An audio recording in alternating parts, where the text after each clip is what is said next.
Welcome back. Just introducing Beast Academy, an online learning platform. So to get home at any stage, you'll press this red button up top here. You have a theatre, which is the video section, and it can be pulled out. It can be called upon during any lesson, and I'll show you that in a moment's time. You have the class, which is the main student activity-based learning, and then you have the library where there's comic books stepping in instead of textbooks, and it's done in terms of dialogue. We'll be looking at that momentarily. So here we have the actual, well, so let me just introduce the library, and immediately you see the overview, the browsing over all of the books, which is the layout of the course. And you can consider it to be the layout of the books. Everything is based upon the books, which you can buy physically as well. I don't really recommend it. I much prefer the idea of buying the electronic version where you have everything, and it's far more interactive. So let's say you're interested in algebra right now. You can go to variables. Because I called upon this from the comic book, I go straight into the comic book, and we start looking at number, and he says minus 42, what's yours? He says n, and we talk about, so they're introducing immediately the idea that letters represent numbers, and so forth. Now, so that little drop down arrow is quite important to be able to get back into control. So if we were, so then right now if I can call it, look at the videos relevant to what I was just doing. Okay, and there's a whole series of them. Pop into this one here. Got a pretty tricky balance scale problem here. The guy asked me to help out because he said I'm kind of tricky. I sure would. Okay, they might recognize from this one that R is 4, and so on. Get to work. Concrete introduction of algebra. This scale, nice and balanced. The stuff over here weighs the same total as the stuff over here. Okay, you can see he's trying to get down to the level, maybe the fun level that students are at, and so. Okay, so we've seen comics, we've seen videos. Now the main reason for this, notice up, is the classroom books. Okay, now it starts with a little introduction. If you have the IKEA furniture type mentality of, oh well, let's throw that away and just jump straight in, I'd actually recommend that. And then when you need it, pull it back out again and knock it off again. So here, I think most students would probably find this a kind of an intuitive introduction to algebra, because in algebra letters are place value holders, and that's a perfect place value holder. So we have 5 might be an answer there, and you get a nice positive result, and you move on, and you get your feedback up here telling you how you're getting on. Now this time it's a little bit trickier. I have to subtract something to get 20. Okay, let's get it wrong this time, and I get 15 rather than 14, and you get a second chance. Okay, so I think I click him, do I? Or what do I do next? Do I just type 14? No. Do I delete? So we have to problem solving on the hoof, and we have that. Okay, and so forth. Okay, and you see the place value concept builds up over time.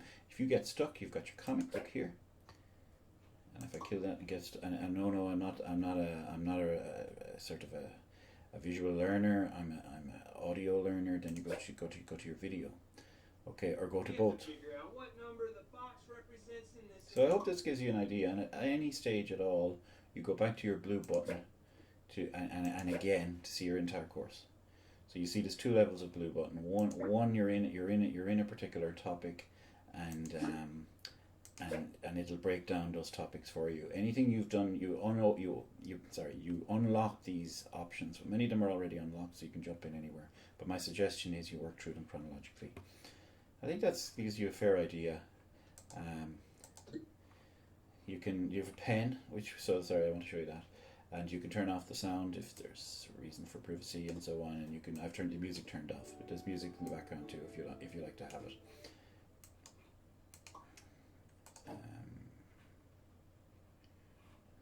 Okay. So I think I've given you a fair rundown on how the whole thing works. Your main thing is to consult maybe with your teacher, or which ones what you might best benefit from, especially if you have prior learning gaps that you might want to be filling in.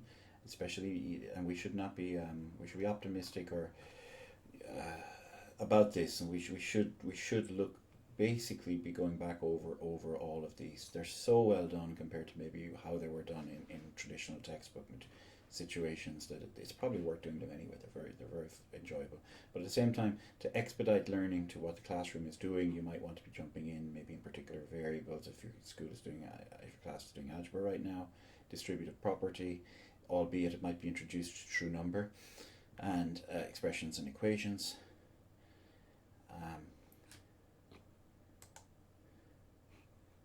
Yeah, that gives you an idea. So there's one thing I said I'd show you, and it is the pen. So you'd be in the classroom itself, you'd be picking something that's relevant to what we're talking about right now. So we're doing, say, multi-step equations, and skip the instructions.